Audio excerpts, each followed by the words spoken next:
ధనుష్ దర్శకత్వంలో వచ్చిన మూడో చిత్రం 'జాబిలమ్మ నీకు అంత కోపం' ఫిబ్రవరి 21కి రిలీజ్ అయ్యి ఏప్రిల్ 1కి అంగరంగ వైభవంగా అమెజాన్లో అవైలబుల్గా వచ్చింది. 'జాబిలమ్మ నీకు అంత కోపమా' అనే చిత్రం మూవీ రివ్యూకు సుస్వాగతం.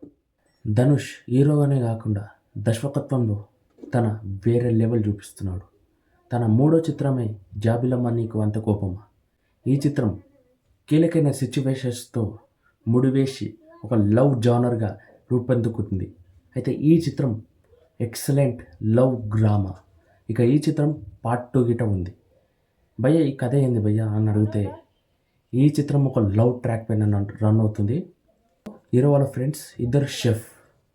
ఇక ఒక పార్టీలో వాళ్ళ ఫ్రెండ్ వాళ్ళ పార్టీలో షెఫ్గా వెళ్ళినప్పుడు హీరోయిన్ అప్పుడే పరిచయం అవుతుంది. ఇక అక్కడి నుంచి లవ్ ట్రాక్ నడిచినప్పుడు దాని తర్వాత వాళ్ళ ఇంట్లలో చెప్పినాక తర్వాత హీరోయిన్ ఫాదర్ దగ్గరికి వెళ్ళినప్పుడు వాళ్ళు చాలా ధనవంతులు హీరోయిన్ వాళ్ళు. ఇక మన హీరో వాళ్ళు చాలా పేదోళ్ళు ఉంటారు. అదేవిధంగా వాళ్ళ ఫాదర్ ఏమంటాడంటే డబ్బున్న అమ్మాయిని ప్రేమించి పైసలు నొక్కేద్దామని ప్లాన్ వేసారని ఇదే టాపిక్ని చూపించింది మనకి. కానీ డిఫరెంట్ వేలో చూపించాం.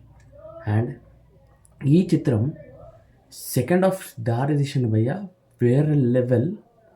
అదేం జరుగుతుందంటే వాళ్ళ నాన్నకి హీరోయిన్ వాళ్ళ నాన్నకి క్యాన్సర్ ఉంటుంది. అయితే 6 months కన్నా ఎక్కువ బతకలేదు. అయితే హీరోకి ఆ మాట తెలిసేసరికి ఇక హీరోయిన్ని లవ్ చేసిన అమ్మాయిని పక్కకు పెట్టడం జరిగింది. ఇక దానివల్ల జరిగిన సమస్యలు సంఘటనలు అదేవిధంగా మన హీరోయిన్కి పెళ్ళి కార్యక్రమంలో తనకి పెళ్ళి అయ్యిందా అంటే పెళ్ళి కాదు. ఈ చిత్రం మనకి మంచి ఇన్స్పిరేషన్ పాఠం నేర్పించిందని చెప్పుకోవచ్చు. దీంట్లో ఫ్రెండ్ పాత్రని కరెక్ట్ వేలో వాడుకున్నాడని చెప్పవచ్చు ధనుష్.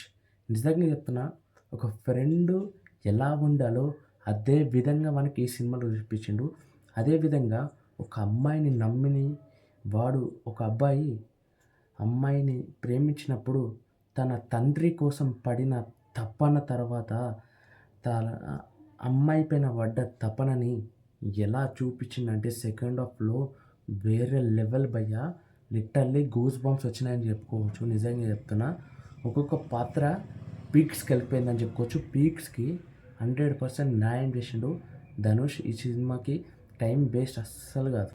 సినిమా వచ్చేటప్పుడు ఒకటే రన్ అయింది మైండ్లో, అది ఇంత మంచి సినిమా ధనుష్ దర్శకత్వంలో వచ్చింది, కిరాక్ ఉంది, నా లైఫ్లో ఎప్పుడు చూడలే అనిపించే విధంగా నాకు అనిపించింది. ఇక ఈ చిత్రానికి 5కి 5 రేటింగ్ ఇస్తా. క్లియర్ డైరెక్షన్, ఎక్కడ ల్యాగ్ లేదు, పర్ఫెక్ట్ సాంగ్స్ అన్నీ, ఒక్కొక్క సాంగ్ మాత్రం గూస్ బంప్స్ వచ్చినాయని చెప్పుకోవచ్చు లిటరల్గా. ఇక ప్రతి ఒక్క సీన్కి మీరు విజిల్ వేయక తప్పదు, ఆ విధంగా ఉంటుంది. మధ్యలో మంచి నవ్వు కామెడీ సీన్స్ ఇటు ఉంటాయి. ఫ్యామిలీతో చూడొచ్చు అంటే పక్క ఫ్యామిలీతో చూడొచ్చు. ఎలాంటి వల్గర్ సీన్స్ లేవు. Good movie from Dhanush. Is third movie. ఇంకా ఈ చిత్రం ఎలా ఉంది క్లారిటీగా చెప్పు భయ్యా అంటే ఒకటే మాట చెప్తా, సూపర్గా ఉంది. ఇక మన ఛానల్ని సబ్స్క్రైబ్ చేసుకొని లైక్ చేసుకొని మరిన్ని అప్డేట్స్ తెలుసుకొని జై హింద్.